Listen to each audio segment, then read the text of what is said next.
नाज़रीन, खलीजी सियासत में इस वक्त सबसे बड़ा सवाल ये नहीं कि इत्तेहाद मजबूत हैं या कमजोर, बल्कि सवाल ये है कि क्या ये इत्तेहाद आहिस्ता आहिस्ता बिखर रहा है। सऊदी अरब और यूएई के ताल्लुकात को अगर देखा जाए तो ये वो रीढ़ की हड्डी थी जिस पर पूरा खलीजी निजाम खड़ा था। मोहम्मद बिन सलमान की क़यादत में सऊदी अरब हमेशा खलीज का लीडर समझा जाता रहा। खुसूसन ओपेक के फैसलों में रियाज का किरदार मरकजी हैसियत रखता था। लेकिन जब यूएई ने ओपेक के अंदर अपनी पॉलिसियों को ज्यादा आजाद करने की कोशिश की, पैदावार और कोटा के मामलात में अलग रास्ता अपनाया, तो ये सवाल उठने लगा कि क्या ये सिर्फ इक्तसादी फैसला है या खलीजी क़यादत से एक नरम फासला। क्योंकि हकीकत यह है कि ओपेक में सऊदी अरब का किरदार एक मुल्क का नहीं बल्कि पूरे तेल के निजाम की सिमत तय करने वाला किरदार है। ऐसे में यूएई का अलग होना अलामती तौर पर भी एक बड़ा सियासी इशारा समझा जा रहा है। नाज़रीन, अब आते हैं खलीजी इत्तेहाद यानी जीसीसी की तरफ। ये वो फ्रेमवर्क था जिसे खलीज की मुश्तरका छतरी कहा जाता था, लेकिन अब उसी छतरी के अंदर दरारें दिखाई दे रही हैं। कुछ तज्जियाकार ये खदशा जाहिर कर रहे हैं कि यूएई आहिस्ता आहिस्ता जीसीसी के मुश्तरका फैसलों से भी खुद को अलग सिमत में ले जा सकता है। अगरचा ये अभी मफरूजा है, मगर सियासी बयानिए में इस पर बहस जरूर हो रही है।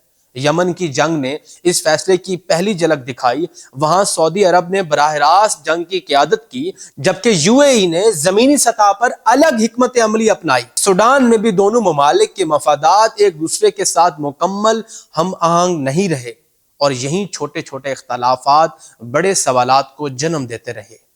अब असल नुक्ता यह है, रियाज और दुबई के ताल्लुकात कभी खलीज की ताकत का मरकज थे, लेकिन आज वही ताल्लुक एक नए सवाल के सामने खड़ा है।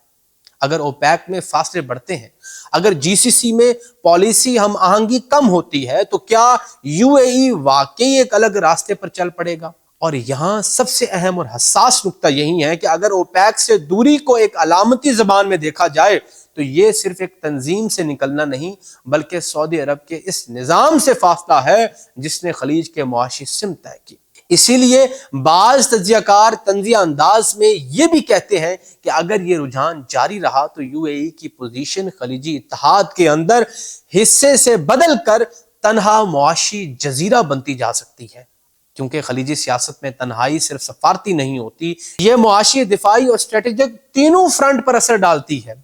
आज सूरत हाल ये है कि इत्तेहाद मौजूद है, मगर एतमाद पहले जैसा नहीं। राब्ते में मगर हम आहंगी कम होती जा रही है।